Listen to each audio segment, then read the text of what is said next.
नमस्कार। मान लीजिए आपकी कंपनी में किसी भी एम्प्लॉय का प्रमोशन होने वाला है, तो उसने इंक्रीमेंट होगा करके अपना कुछ कैलकुलेशन बना रखा था और उसका इंक्रीमेंट हुआ ही नहीं। उसका इंक्रीमेंट विथहोल्ड हो गया या उसकी प्रमोशन स्टॉप हो गया। तो क्या कोड ऑन वेजेस के हिसाब से जितना पैसा उसको इंक्रीमेंट होने के बाद मिलता, उस अमाउंट को डिडक्शन फ्रॉम द वेजेस माना जाएगा? आइए जानते हैं कोड ऑन वेजेस की सेक्शन 18 इसको कैसे क्लैरिफाई करता है। सबसे पहले ये क्लियर कर देते हैं, विथहोल्डिंग ऑफ वेजेस या प्रमोशन स्टॉप हो जाना, प्रमोशन होल्ड हो जाना डिडक्शन ऑफ सैलरी नहीं माना जाएगा। इसको लेके सेक्शन 18 ऑफ द कोड ये बोलता है, किसी भी एम्प्लॉय का अगर वेजेस लॉस हो रहा है या कम हो रहा है due to some disciplinary action और due to some service related action, अगर वो एक्शन करने से पहले proper rules and regulation procedure follow होना चाहिए। वो एक्शन क्या है?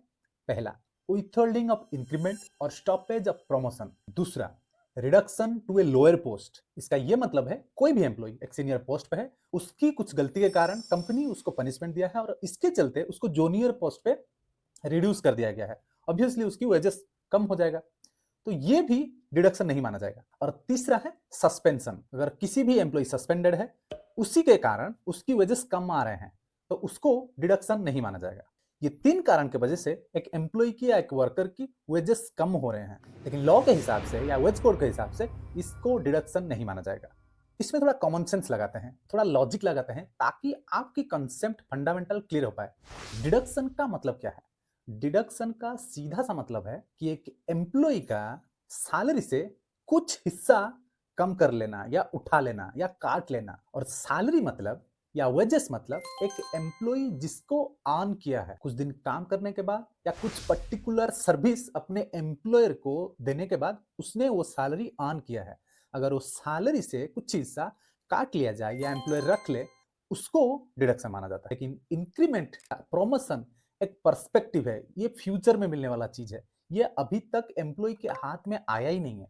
इसके ऊपर, इंक्रीमेंट के ऊपर एम्प्लॉयर की कोई भी गारंटी अभी बनी नहीं है। तो अगर फ्यूचर में पैसा बढ़ने वाली कोई भी कमिटमेंट एम्प्लॉयर होल्ड कर देता है, तो उसको डिडक्शन नहीं माना जाएगा। यानी इसका सीधा सा मतलब है, एम्प्लॉयर की जो भी सैलरी थी उससे कम नहीं हुआ है, फ्यूचर में वो सेम एग्जिस्टिंग सैलरी पे काम करेगा।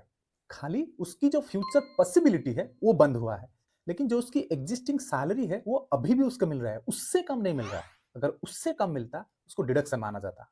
लेकिन यहाँ पे इंपॉर्टेंट कंडीशन ये है, अगर उसकी प्रमोशन विथहोल्ड हो रही है या उसकी सस्पेंशन हो रही है या उसको एक पोजीशन से छोटे पोजीशन मिल रहा है, उस एक्शन एग्जीक्यूट करने से पहले कंपनी को या एम्प्लॉयर को प्रॉपर अप्रोप्रिएट गवर्नमेंट की रूल्स एंड रेगुलेशन फॉलो करता हुआ होनी चाहिए। अगर वो नहीं हो रहा है तो आप चैलेंज कर सकते हैं। तो कंक्लूजन यही है, withholding of a promotion is not a deduction of wages. So I hope आपको मेरे चैनल से लेबर क्लॉज रिलेटेड वैल्यू मिल रहा है, नॉलेज मिल रहा है। अगर आपको आगे इसी तरह नॉलेजेबल कंटेंट चाहिए तो आप जल्द से जल्द मेरे चैनल को सब्सक्राइब कीजिए और आपकी दोस्तों में या आपकी कॉलीग में, आपकी रिश्तेदारी में इस सारे वीडियो को शेयर कीजिए, ताकि उनको भी फ्री में नॉलेज मिल सके। थैंक यू, नमस्कार।